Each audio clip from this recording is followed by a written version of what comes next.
the hope in among the people, being outside in the streets, and trying for a better world, for a better life, to overthrow a suppressive government, find a little bit of the freedom.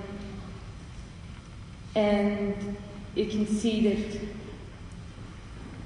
as you saw in the film, that how after the revolution all of those hopes was crushed and suppressed. And today the people are again in the streets. The difference is that then, we did not really have the world attention. We even didn't know what was happening to us then ourselves. We could not believe it. We were a lot. We weren't separate from Iran, as they always say. As they always try to say that 92% of people were with the Islamic Republic. Yes, that was the vote, but a lot of people who voted for that, they got arrested after too. When hundreds of thousands of people were in prison, that can give you a good scale of what was the percentage of the people who were opposed to the system. The difference is here today that people know and the world knows, and we have all of the means of communication, and we have these things like this event that is happening right now. I think they're very, very, very important in preventing the government to have mass execution again. That's a big point, and that's our responsibility, to keep this going, to not allow them to go do anything they want without the world protest to it.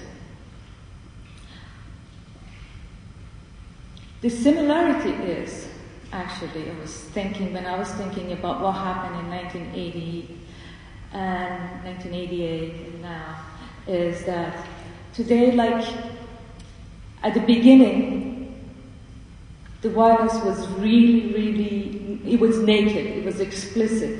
They would kill people and announce the names in the radio and TV and the newspapers. You could read them. It was the element of the fear that they were working, and they were really counting on that to suppress people, silence people.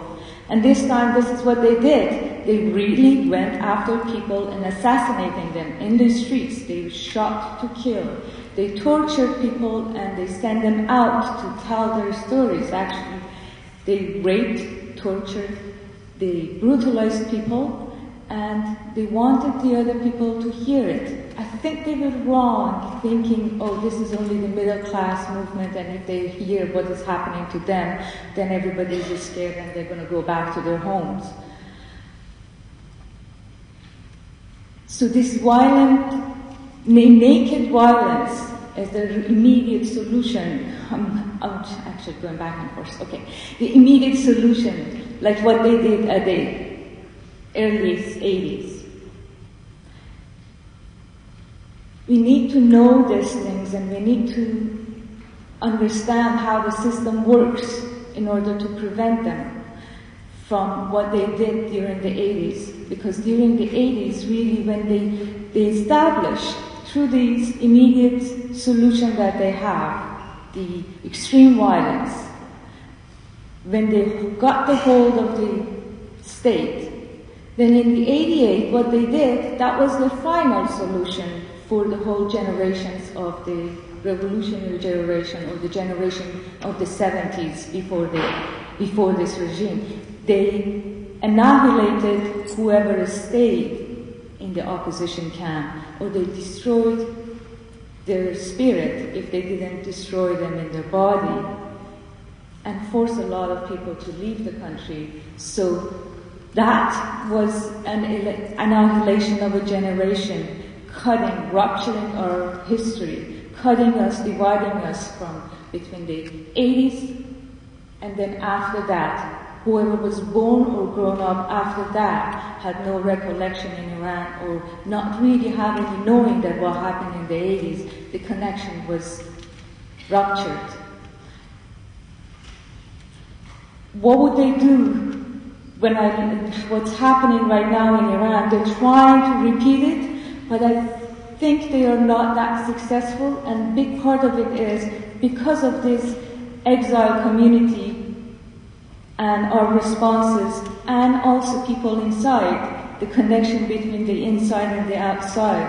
And this is very important. It just tells me that this made me grateful for this event to happen, and makes me feel that we are very responsible to keep this going. I'm not going to take your time more than that, and thank you very much. Thank you.